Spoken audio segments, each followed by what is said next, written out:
available. Oh, here we go. All right. Building blocks to an orgasmic birth. Here we go. Here we go. Okay, so no beautiful background. Welcome to my apartment. Super excited to have this conversation. I have a lot of places to look here. So just giving you all a heads up on Instagram that we are going live on YouTube and talking about the building blocks towards an orgasmic birth. I am so stoked to have this conversation. Hello, Eric.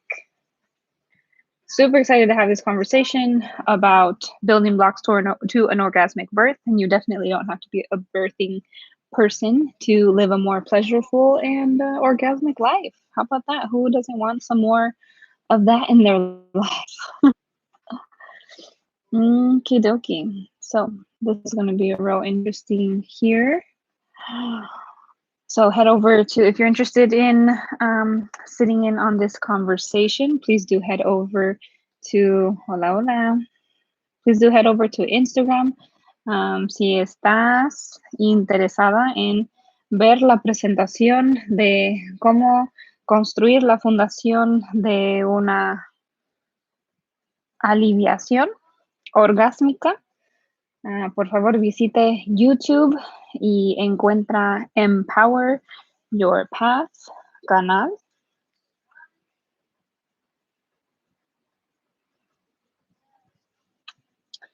Y la presentación va a ser en inglés. Empower Your Path on YouTube. Okay, well, I will see you guys over there on YouTube. Thank you so much.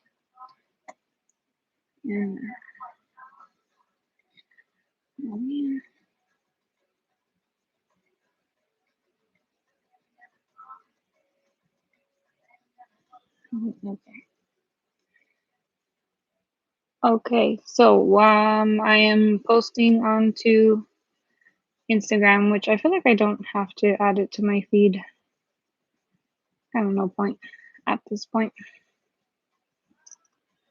Okay, so we're gonna give people a few minutes here to come on down. I will be saving this live, so if you would like to watch it in the future, you're more than welcome to do that.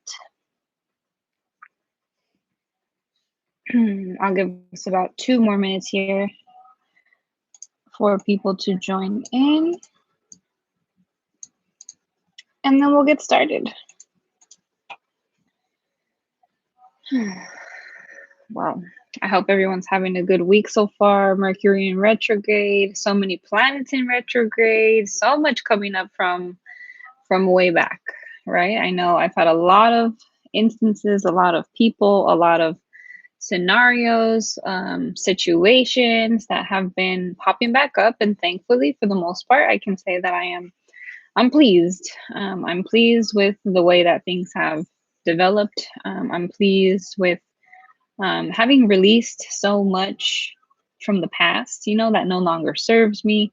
Having, forgive everyone that I wronged, forgiven myself for doing any wrong, and just really holding myself with so much compassion, so much love. It's been really, really interesting, really exciting, and it just allows for the scales to be leveled out. And of course, we're always going to experience those difficult parts in life, but the whole point, right, is that we really wouldn't be able to appreciate the good things if we didn't have the bad things. So it is within that contrast that we find our joy, we find our happiness. Without sadness, we would not have joy. And so it's all in that balance. And so what I love to say is we embrace duality in that sense.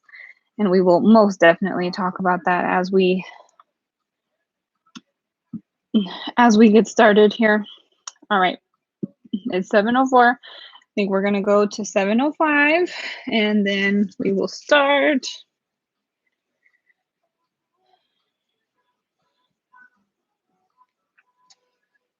I hope the music isn't too loud.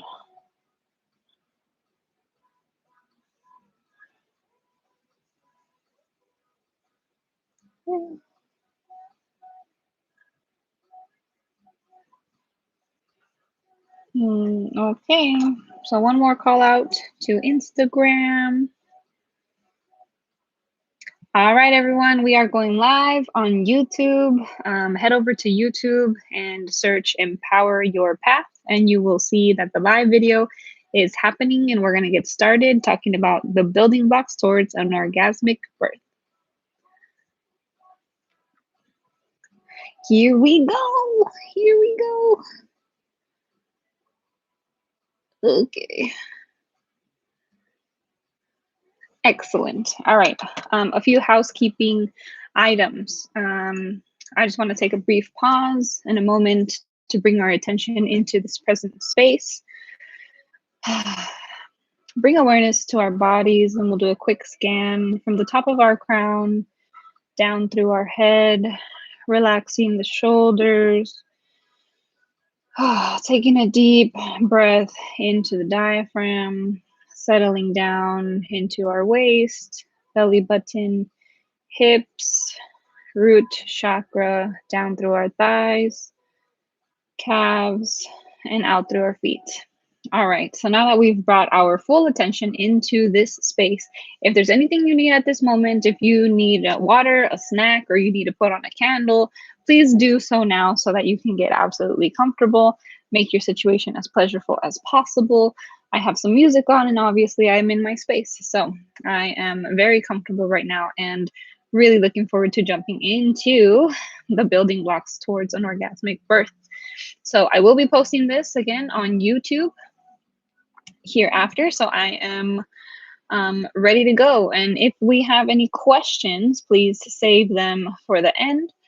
I will have a few moments in the end if we have any questions. Alrighty. So orgasmic birth. Hear me out. Orgasmic birth. I know you might be like, what the fuck? Like how? Like what is an orgasmic birth? How does this work? Is it even possible? That sounds crazy. Yes, yes, yes, yes. I am here to tell you that it is possible. I have not yet completely experienced that, but I've been reading a lot about it, and there's a whole book about it, and I'm sure there's many books about it. I haven't fished through the whole world of books on orgasmic birth, but Elizabeth Davis and Deborah Pascali Bonaro have wonderful, wonderful accounts and tons of stories of mothers who have had orgasmic births. And in terms of orgasmic birth, I really want to look at it on a spectrum. So this isn't, every orgasmic birth is not defined as having, you know, a literal orgasm climax at when you're having birth. Not necessarily. And looking at it at a spectrum rather than the one singular outcome, I sense in our society, it's really easy for us to get, you know, to go down one lane because there's really only one direction that we're led down. And it's the same similar kind of story that labor is hard, no doubt. Birthing is scary. It sucks. And, you know, there's people in the world that would rather be cut open than use their vagina for what it's meant to be used for a baby to come out of it. And, you know, to each their own, right? Everybody's perspective, everybody's preference, everybody's experience is absolutely valid. But I'm here to talk about a natural orgasmic birth, which can really only happen in terms of full-on orgasm, right? On that side of the spectrum where we have the literal orgasm. Perhaps it's the best one you've ever had. And at the peak of your labor. Might be hard to imagine, right? Well, the authors of Orgasmic Birth define it as whenever a woman can look back on the moments with joy when the physical and emotional aspects of birth are fully experienced as pleasurable. So that doesn't necessarily mean that you're going to have an orgasm at birth, but for your experience to be pleasurable, like that is a win. That is a home run in my book. And then we'll look at the other side of the spectrum where your birth is absolutely enjoyable, right? And dare I say fun. So sure, you're going to experience some pain.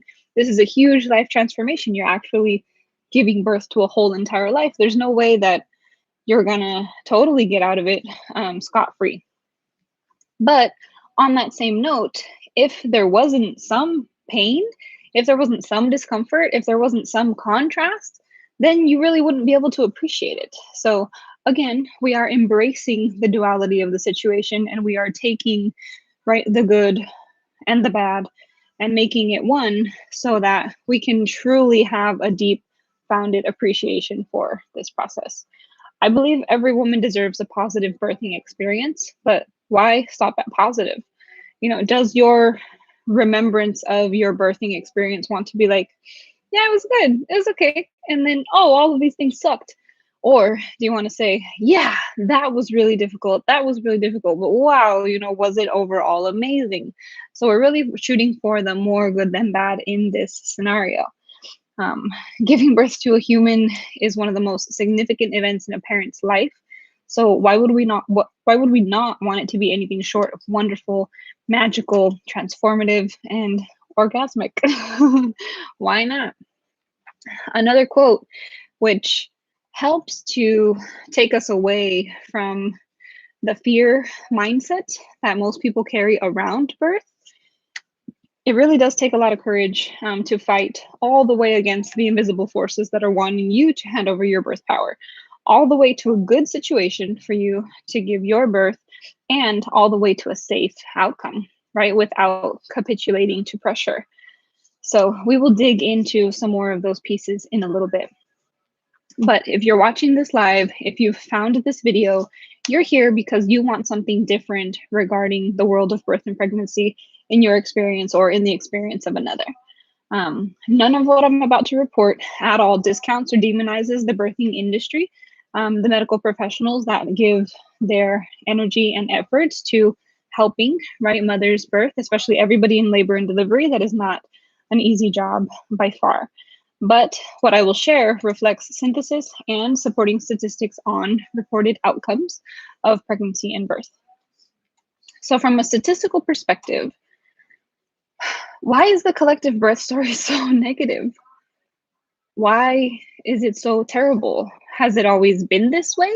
Like, these are some of the questions I had to ask myself as I was exploring the world of birth and pregnancy. It's just like, wow, this feels like a really messed up, deep collective wound, that women have. And of course, I want to change the narrative. I want to change the game. And I want to help to empower other people to also take it upon themselves to change it as well. So, one of the things that we hear in the medical profession is that they are prioritizing the health of the child.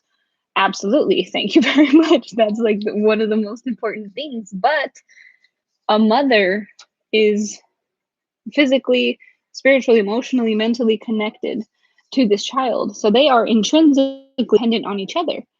Why wouldn't the health of the mother, or the outcome of the well-being, or the state of the mother be just as important as the health of the child?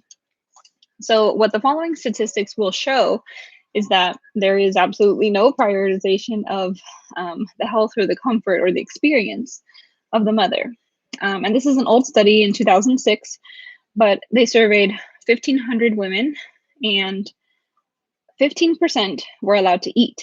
So in most hospital settings, a woman is not allowed to eat.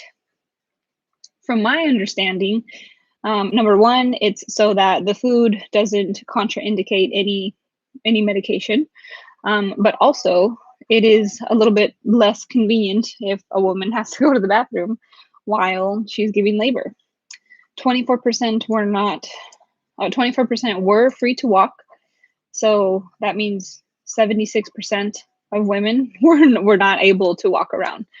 71% had an epidural, can lead to the cascade of interventions. So we'll talk about that in a little bit.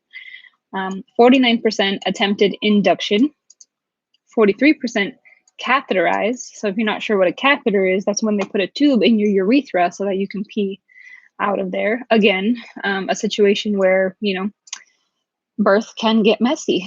Absolutely. 57% had to push on their backs, which if you haven't had a chance to check out, I did a podcast with Bliss Seekers. So you can look up Bliss Seekers on any podcast platform. You can also find them on Instagram. And so we talk about how women, this is another part where the birthing industry clearly does not favor the mother, but is really more set up to prioritize the comfort of the doctor. And essentially, women, if our legs are wide open like this, that means our pelvis is closed. If our legs are open, our pelvis is open. Sorry, if our legs are open, our pelvis is closed. If our legs are closed, our pelvis is open. Naturally, anatomically speaking, having birthing on your back is not the best option, but in some cases, I have seen many women um, transport themselves to a sort of laying down position. And so again, right, we're not demonizing pushing on your backs, but for the most part, it doesn't anatomically make any sense. Okay, so only 21% of the 1,500 women were allowed to push how they wanted to push. So I personally, your decision to have birth wherever you want to have birth is obviously your decision, and I really want to empower you to do this. So in the description bar below, there is a resource link to Mama Natural's birth plan. And so you can download this free template, which has all of these indicators, especially if you're going to go to the hospital. Please do download that so that you can tell the hospital exactly how you want to have your birth. And so empowering yourself in any setting is really what we're getting at here. And I'm speaking from the desire to have a water home birth with a midwife. And I'll talk about my birthing team later. I'm super excited to put them together. So the industrialization of birth, or the birthing industry, essentially has conditional treatment for the mother. And they talk a lot about this in the Orgasmic Birth book, where essentially you're on their schedule, right? You're on their time. So if you don't, so you wait, right, until you go into labor, and there's several steps of labor. So you have early labor, you have active labor, or early labor, active labor, and then transition. And so if you don't transition, if you don't go from 3 centimeters to 6 centimeters in the time frame that the hospital wants you to, they may force to induce you. And so once they force to induce you, that can lead to the cascade of interventions.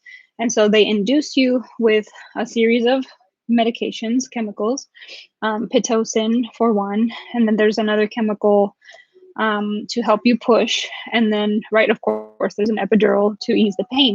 So this very unnatural, invasive process that does happen very, very often, obviously comes with the promise of safety and security, but it actually goes against everything that your body biologically needs to do in order for your baby to come out. So there's a lot of gray area here.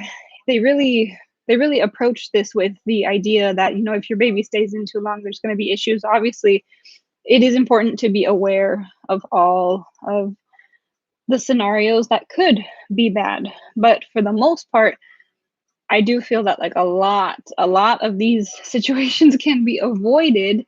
And the more that you equip yourself with knowledge, the better.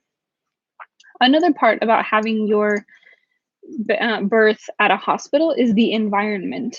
So anytime anybody goes to a hospital, if anybody who likes being at a hospital, let me know. But hospitals are not the best environment in terms of the energy, in terms of the purpose for going to a hospital is to heal, right? Or is for sick people. A pregnant person is not a sick person. So you're mixing this like birth, new transformational energy with all of this very dense, heavy, sad, energy of death and dying. And you're really not able to customize your environment at a hospital. And in today's world of COVID, you are restricted even more to what you can do for safety concerns. And another issue we come up to at hospitals is discrimination. And so these are covert and overt forms of discrimination. And I've seen many examples of women who have actually gotten their children taken away from them at a hospital, and oftentimes because they have denied the use of certain medications, or they don't want, for example, your baby can get a vitamin K shot after they are born, which helps to prevent coagulation of the blood, which will prevent them from getting a blood clot and dying. And so that can be necessary if there's trauma once the baby's born, but isn't necessary because they produce their own vitamin K in just a couple of days. So there's just a number of factors in the hospital that can be very difficult to navigate. And that does interfere every step of the way with the well being of the mother. Okay, the very last one in terms of industrialization of birth is personal development. There is a significant amount of personal development that we can do in order to approach our fears. I feel very strongly that the reason why more women don't take birth in their own hands is because they're afraid. That's the number one reason why we don't do it, right? Because we're too afraid. We put all of this trust in the medical industry. We put all this trust in doctors, right? Because they have gone to school and they've practiced and they've learned and all the things. But some of these doctors aren't even mothers. Some of these doctors are men. Some of these doctors aren't people who are truly invested, right, in the health and the well-being.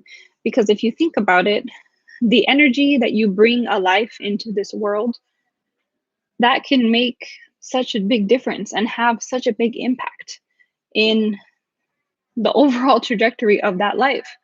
So how important would it be for that experience to be as positive as absolutely possible? I feel it's super important, and that is my goal for tonight. So now that I've provided you with a bunch of context, here we go. Building block number one. Number one building block for an orgasmic birth experience is commitment. You have to be committed. You have to dedicate yourself to this plan, to this idea, to this concept. To even have a chance at an enjoyable birth, you have to first commit to it. Commit with your whole being. You have to believe it in your mind. You have to feel it in your body. You have to trust it in your soul that your birth can be whatever you want it to be. If it's not orgasmic, it's fine. It's totally cool. There's no worries whatsoever. It can be hard to do, when the flood of horror stories is out there. Absolutely. It can be terribly difficult. I really like to think of this as a collective horror stories, as the broken interconnection that women have to themselves as a whole, as a collective female consciousness. Over centuries of persecution, mistreatment, inferiority, etc., the woman has been systematically broken down, right, until now, because a lot of us are waking up. A lot of people are way further ahead than I am. There are some women, I haven't even had one baby yet, and I'm already this, jazzed about this topic. But there are women that have had, I don't want to say it's not dozens, but have had 8 babies, who've had 6 babies, who've had like so many babies. And because they found a way for it to be pleasurable, for it to be fun, for them to be empowered, for it to be this very magnificent experience, they want to continue to have babies. Like, people are excited about having babies because they have found it so wonderful. As a part of the commitment, you have to choose whether you want to continue to be a part of this systematic breakdown, or if you want to be a part of the buildup of women's power, right? And that's, I don't know, that sounds deep, that sounds intense, but that's really what it is. Because the medical industry, men, our families, the lack of self-love that everybody has for themselves is going to be projected onto you if you have this desire. And once you commit to what you really want, not only does the universe conspire in your favor, but you decide at that moment that you're going to do whatever it takes in order for that to come true. Commitment, y'all. Commitment is the number one. And so I have committed to this idea of orgasmic birth. And what has that turned into? That has turned into, buying so many books. I have a number of books here about, child rearing. I am studying and taking notes and excited to present this to people.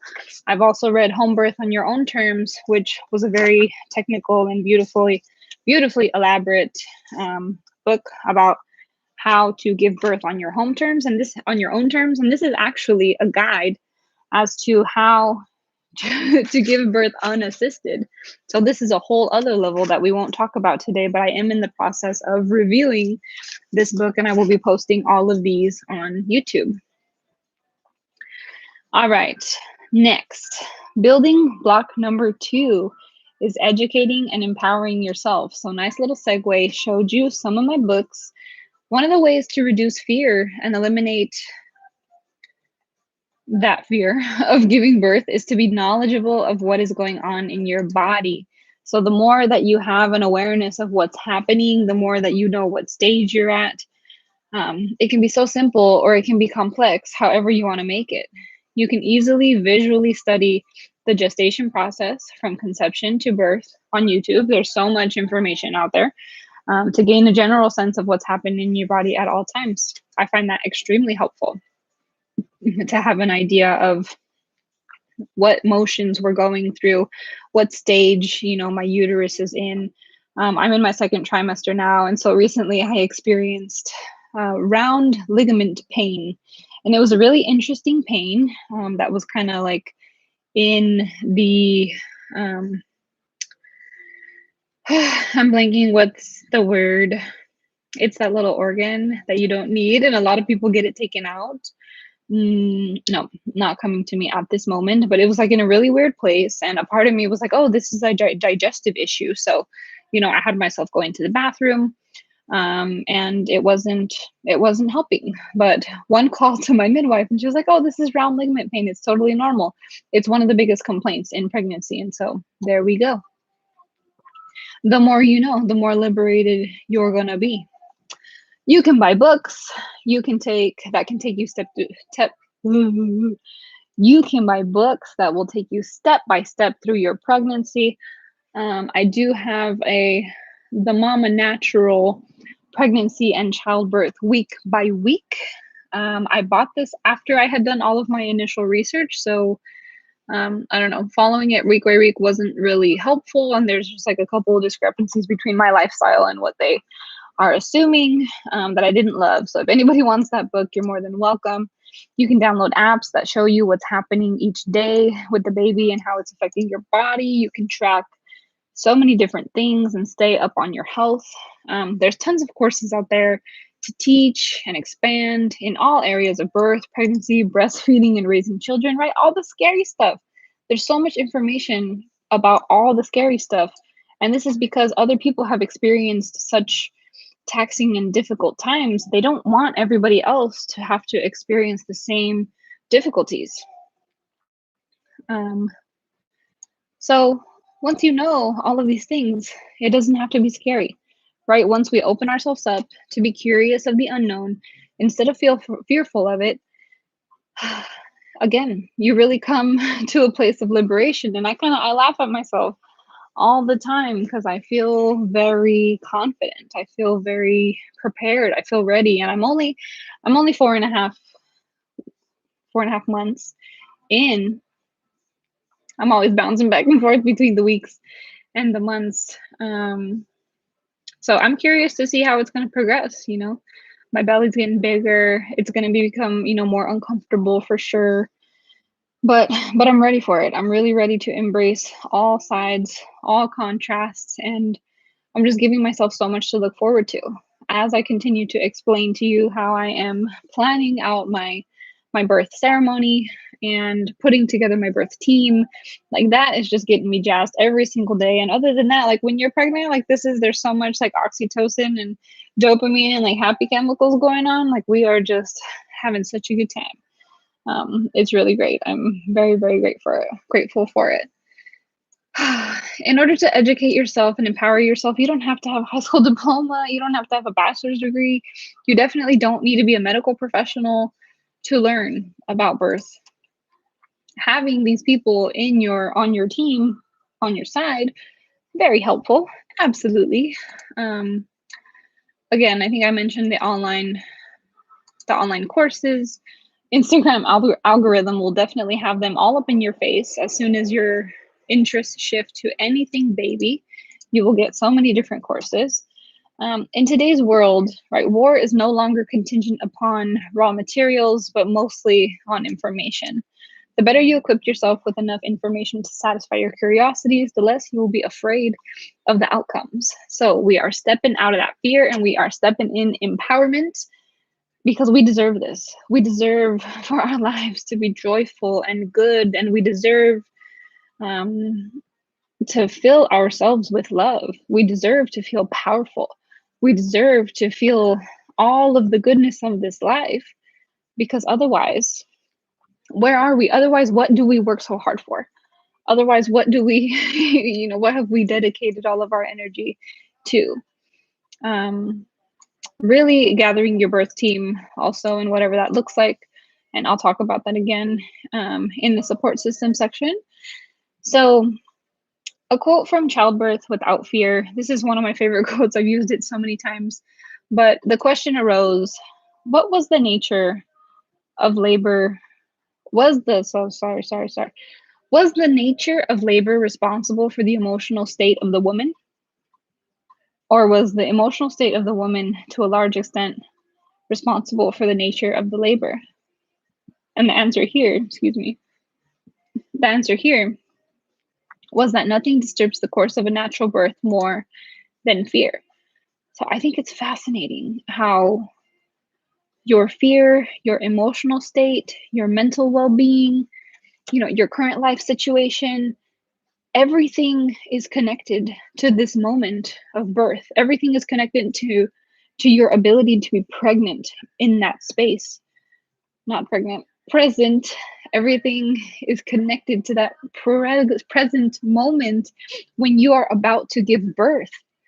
It is this like network web that connects all of your relationships, right? Because if you're not good with your partner, it's going to be weird. If you have a weird connection with your family, there's going to be some feeling, you're going to feel some kind of way about what's happening in your family. And if you don't feel supported, right? So there's all these little puzzle pieces that have to come into place, and you are the center of that universe. You are the one who is making it happen, who is putting everything together. And at the end of the day, you are the one giving birth to that baby. Here's a quote from Christine C. out of the Orgasmic Birth book. I had envisioned the possibility of a painless birth, so why was this painful? I was afraid. As I looked at my dear, I realized that if I would let go, as I looked at my fear, that was a typo. As I looked at my fear, I realized that if I would let it go, the pain would diminish. The next contraction proved this to be true. It was my fear that was causing them to be so sharp. So if you think about it, if you think in terms of energy, our feelings, right, our emotions are energy in motion.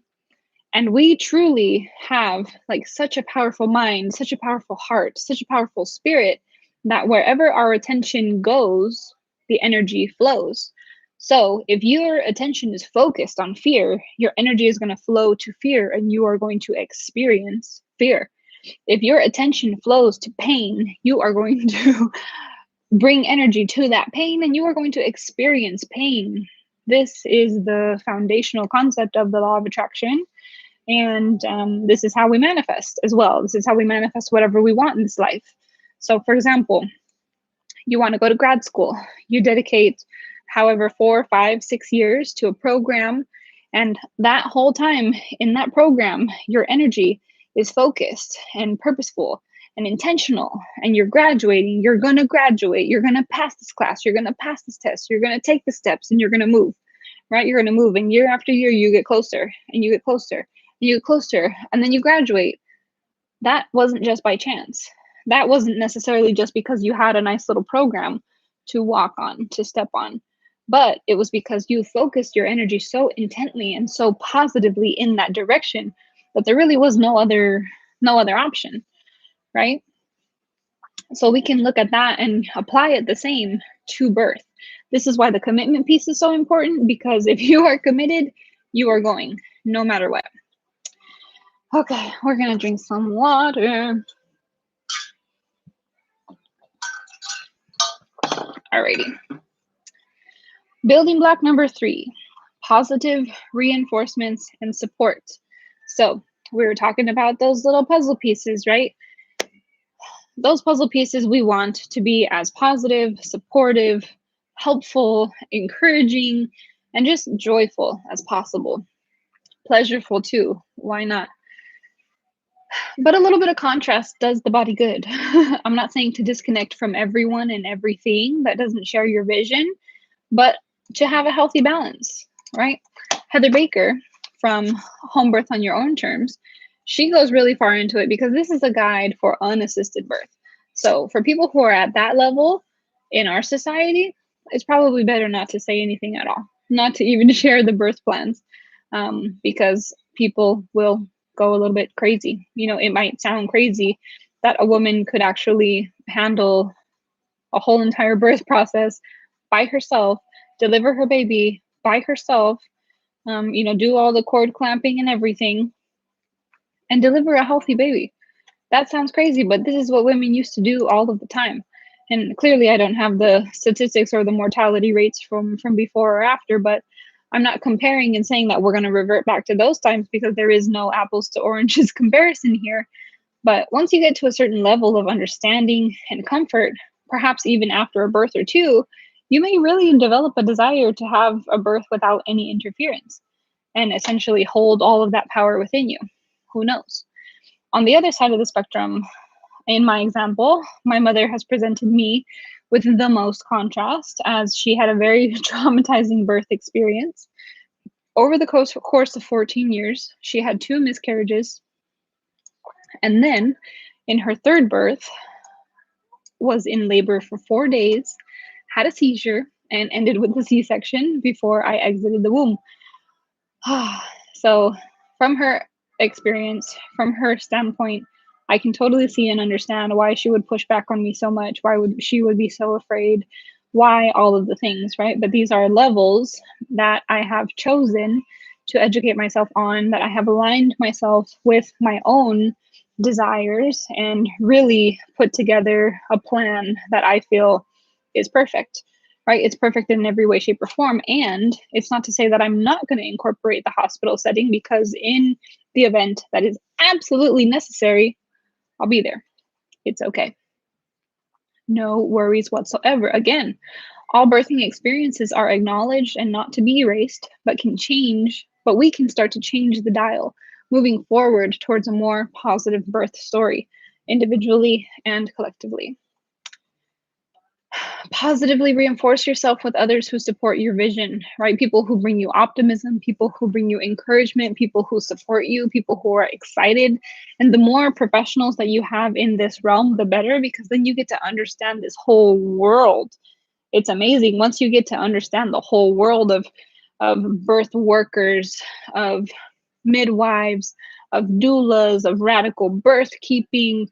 It's incredible, of ancestral birthing practices. Like, it's incredible how much stuff there is, and how, the scale is very, like, over medicalized or super, I don't know, super rural. I just came across a retreat where a woman is helping other women, and this was like, my primal instinct wants to go to the ocean.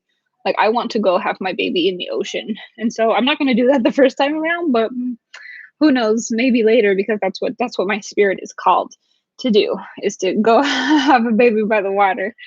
I think that would be absolutely amazing, but I'm still caught up a little bit in the societal piece where, yeah, we want to have the baby at the water, but for the first time, because technically that sounds like a lot of work and a lot of stuff and a lot of things, and the water's like far away from where I live, so it wouldn't be the easiest outcome. But then again, I do want to have multiple children. I'm an only child, so I want to have a lot of kids. Positively reinforcing yourself with others and gathering a birth team of your choosing. So my example, and what I'm super excited for, is my midwife, and her her assistant is a doula and practicing to be a midwife. I also have a friend of mine who is a curandera, Mexican medicine woman, and highly intuitive, spiritual hermana, sister. And I also have my doula, who is an herbalist and also incredibly amazing, me and my husband. So it's going to be 6 people in my birth team, which I've been advised that 6 people is too much, but we're just going to see how it goes. Because I really do feel like excited to have multiple people. All right, I cannot pause this, but I have to go to the bathroom, so I'll be right back.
Alrighty.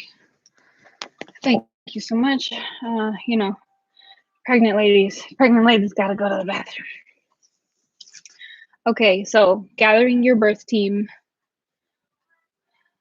making your birth plan, right? Empowering yourself with the design, the environment, the elements, the colors, the decorations, what other components is it important for you to be connected?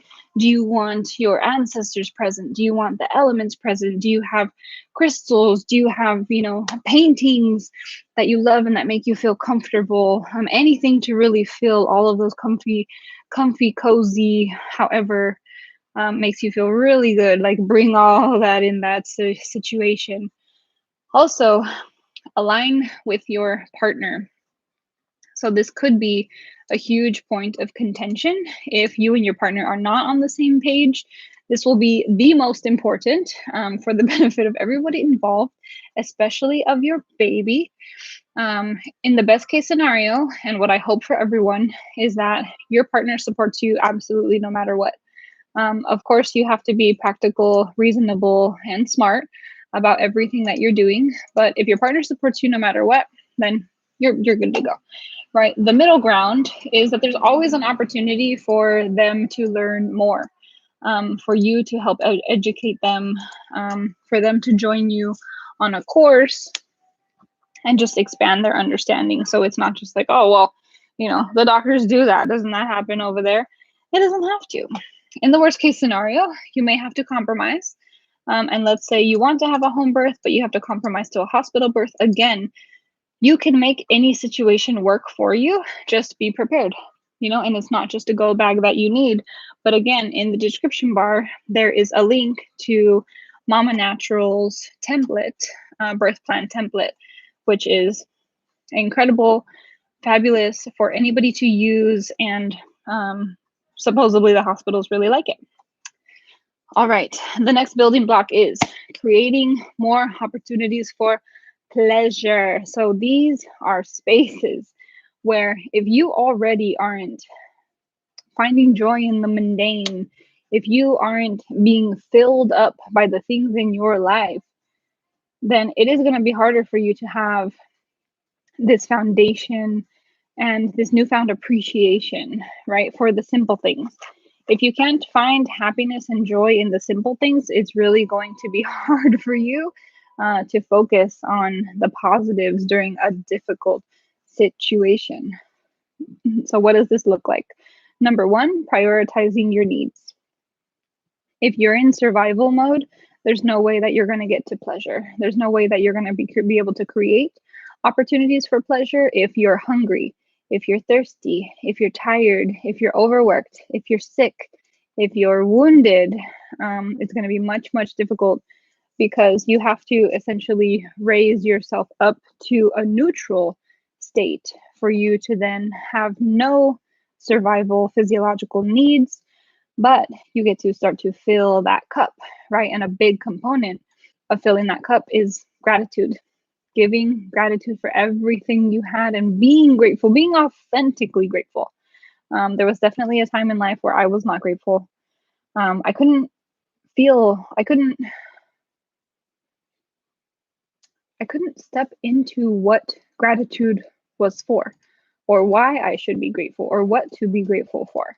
Maybe a little bit entitled at that point in my life. But now I've really been able to step aside and say, whoa, I am grateful for everything. I am grateful for the sun that rises in the morning. I'm grateful for waking up in the morning. I'm grateful for the shower that I get to take. I'm grateful for all of the things that I have. I'm grateful for everything that I don't have. I'm grateful for the food. It's just like it's a never ending fountain of gratitude now. And I have to say that has served me tremendously.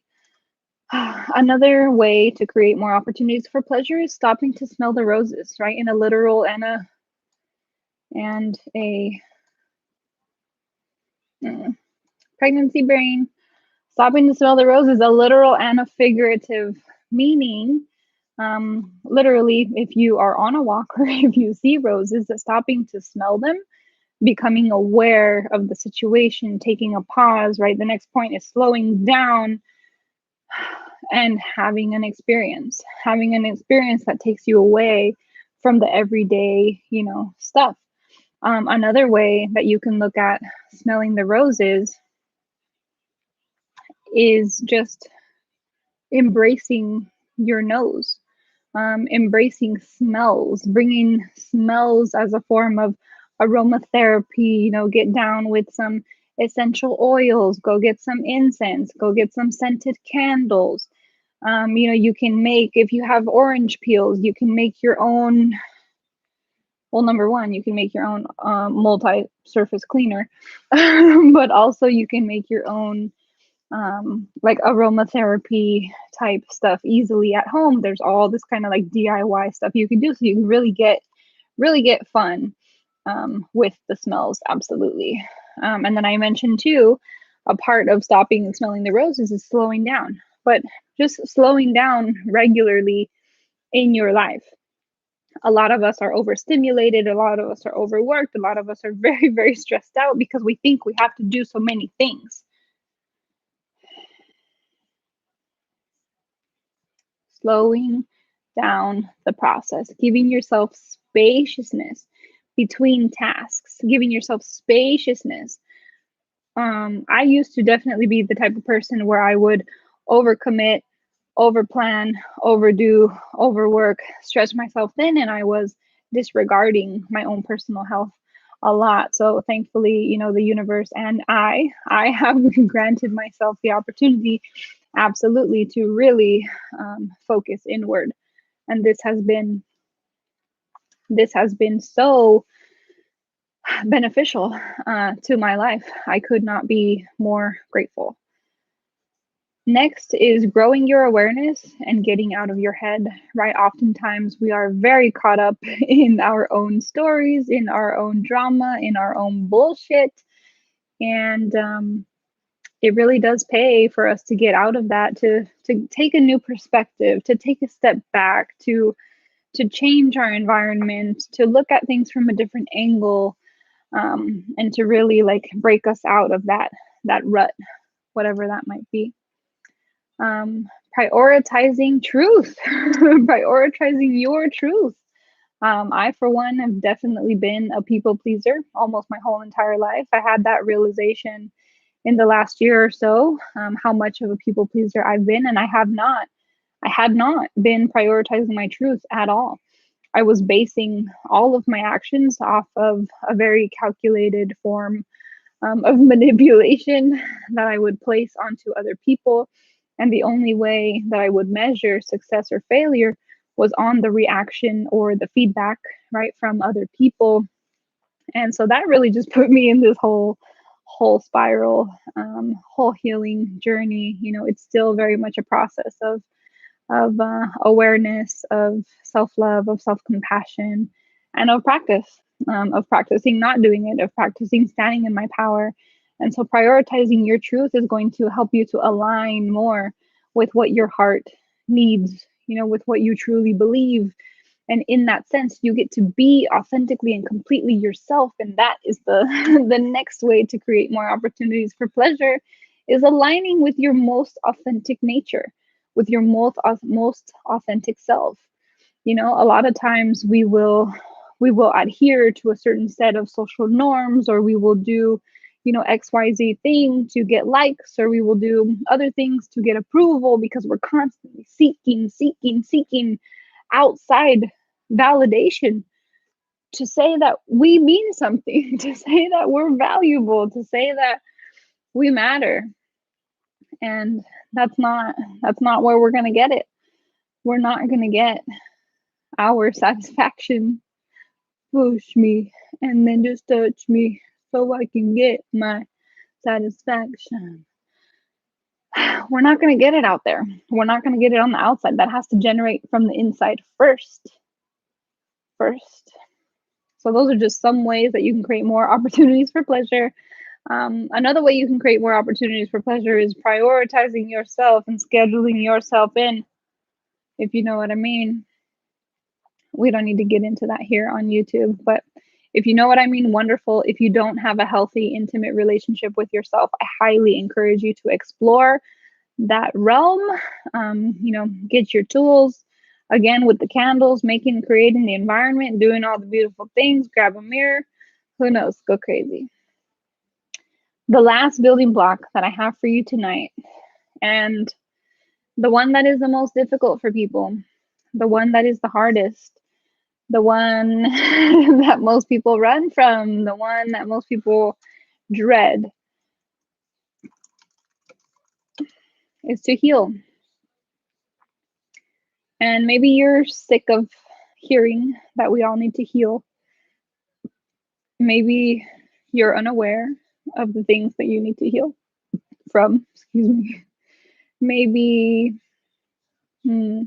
you're too distracted. Maybe it doesn't interest you. Maybe fill in the blank, whatever it may be.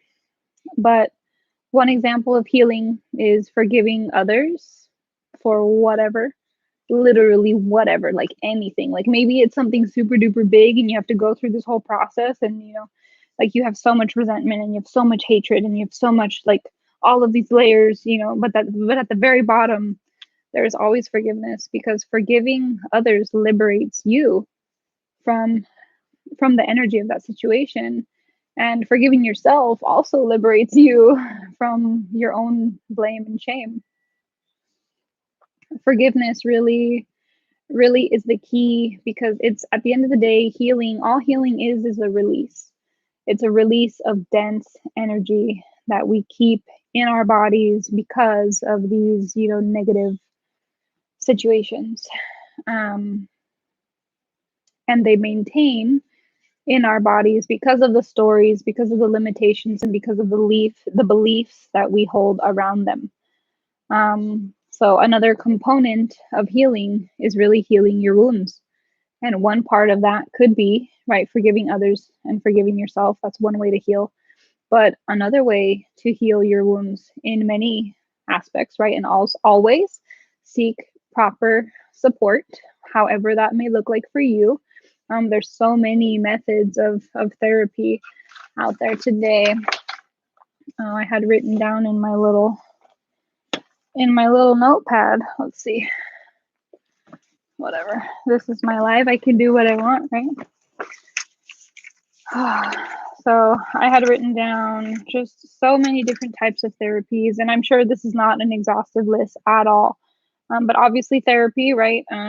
Sitting with, or having a relationship with a licensed therapist is one. Hypnosis therapy is also another form, which is very interesting, and it's very subconscious as well. I I experienced a past life regression hypnotherapy, and it was fascinating. Absolutely fascinating. There's also a series of sound healing therapies, retreats, right? Just spending alone time in nature, if you feel you can do that. And then there's also a series of plant medicines, which are of the non psychedelic and psychedelic varieties that are extremely therapeutic and can help to heal on levels that are unprecedented by other modalities. Healing your wounds, healing your wounds, accepting yourself for who you are, um, releasing memories that are holding you back, releasing fear, facing your fear. So, oh man, the fear and the forgiveness really feels like two of the heaviest things that we have weighing down on our collective today. The fear, especially because we fear the unknown, and essentially, life is so much bigger than just, our little seemingly meaningless existence here on the planet Earth, although our existence is not meaningless whatsoever. We are connected to a greater network of beings, on this planet and off of this planet. I do strongly believe that we are not the only ones in this universe, like the vastness of this universe, and we are the only ones here. I do not think so. So these elements also help you to heal because they help you feel connected. If you don't feel connected to yourself, then you're essentially allowing yourself to be open. You're like an open book, to whoever wants to come in and put their signature. If you're not connected to your family, if you're not connected to a network, if you're not connected to friends, then you may feel very, very alone, in this world. If you're not connected to the earth or animals or anything else that is a sentient living being, it is going to be very easy for other people to manipulate you. So really facing whatever those fears are, as an only child, I had a fear of being alone, before, but I have healed that fear through my faith and through spirituality. And I couldn't be more grateful that now I am so much more aware of the things that are happening in our reality, whether we can see them or not. And also super grateful to just have the knowing, the fear of death. The fear of death can definitely be evaded if you learn about reincarnation. If you learn about like what souls do and what happens to souls. And some people might say that, oh, we don't know how that happens because nobody's come back from the dead, but there is so much more out there nowadays when it comes to the metaphysical, when it comes to the supernatural, when it comes to all of the things. And at the end of the day, whether the whole world believes it or not, if it brings you strength and if it helps you feel like you matter, if it helps you feel strong, and if it doesn't hurt anybody, if having that belief or that or holding that concept doesn't hurt anybody or forcibly cause someone to do something they don't want to do, then what's wrong with that? And the last point, what I will leave you with today is heal in terms of loving your body. Love your body so much. It is insane when you really sit back and you think about how we have a physical body. We have a physical body that allows us to do all the things. I am able to grow all this hair and use my ears and use my eyes, and I have access to one of the smartest biological machines on the planet. We all do. We all have this body that helps us go places and do things. And my arm hurts right now, so I can't but I could take a hike today. I could put my feet in the water. I can drink water. I can eat food and taste things. I can digest things and go to the bathroom. Like all of these mechanisms, we take them for granted. We make them seem like they're nothing, like they're pointless, like they're useless, like they don't do anything because we have these really, lavish and elaborate ideas of what our bodies should and could be like. But guess what? The sooner that we accept the way our bodies are in that moment. And the quicker we commit to doing anything it takes to get ourselves to a point of where we want to be, and mind you, those types of life transformations, if you have this very far out idea of what you want your body to look like, and it's not like that right now, my best advice is to give yourself 10 years minimum. 10 years. I know it sounds like a lot. I know it seems like a good investment, but I resonate with this topic so much because when I was 16, you know, as a teenager, not super positive body, relationship. And I knew that who I was at that moment was not who I wanted to be. I didn't feel like I was who I was in my body. I didn't feel like I really identified with the person looking at me in the mirror. So rather than create this big, elaborate plan to change my lifestyle, I just followed the breadcrumbs. I followed the breadcrumbs of my heart. I followed the breadcrumbs of my mind. I followed the breadcrumbs of my taste buds because I began to explore, right? So, food is a beautiful and wonderful journey of the exploring how to love your body as you connect yourself with food in good ways and in more challenging ways, right? So, I also want to share and introduce this is the first time that I mention my new program, which is called Self Love 360. This is an 8-week program that's going to take us through the end of October, the beginning of November, beginning of December, and last 2 weeks of January, where essentially we build a self love foundation. I teach intuitive eating. And so, intuitive eating for anybody who has just been on diets their whole life or always feel like they need to be a diet, or if there's anything, if you have any attachment to the word diet, we need to give it up. We need to let it go. So, my second program or my second module is called Diets Are Dead. The third one is Restore and Renew. And this is all very much focused on the body and how is it related to our self love. And then in the last 2 weeks of January, we're going to look at the 360 view. And we're going to check ourselves out. We're going to reevaluate. We're going to see how we are. And we're going to project outwards. And we're going to see in 2020, after everything we've been through, after everything that's happened, 2020, 2021, you owe it to yourself in 2022 to, at the very least, begin to build that foundation to the best possible you. All right. So I have reached my 60-minute mark. I do have a short survey that I am going to include. I'm going to include the link to the survey in the description below, and also to my Self Love 360 course, which I will be promoting the rest of this month. And I'm so excited and so happy to have gathered with you today. Thank you all so much for watching, people who are here now and in the future. And just a quick recap, the 5 building blocks of an orgasmic birth are: number 1, commitment. Number 2, educate and empowering yourself. Number 3, positive reinforcements and support. Number 4, creating more opportunities for pleasure. And number 5, healing, all around healing. Again, I am going to include a survey in the description. Please fill out the survey. It'll be very, very helpful. For me, at the end of the survey, I am giving freebies. So I'm going to do free life coaching calls for anybody who wishes to have a call with me and just talk anything about life and goals and strategy. And I am also going to share free oracle or tarot cards. In addition to that, oh, my baby cat. In addition to that, I am launching my program of Self Love 360, which is 8 weeks of loving your mind, body, and spirit. This is going to be conducted in a group or by a one-on-one guided virtual experience, depending on the need. And this will include 1-hour calls each week with supportive materials and Boxer support.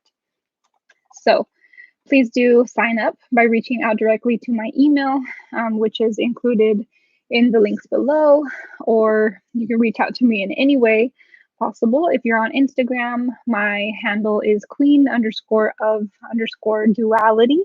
My name is Rosa Guerrero Contreras, and it was a pleasure to be with you all today. Thank you so much, and we will see you in the next video.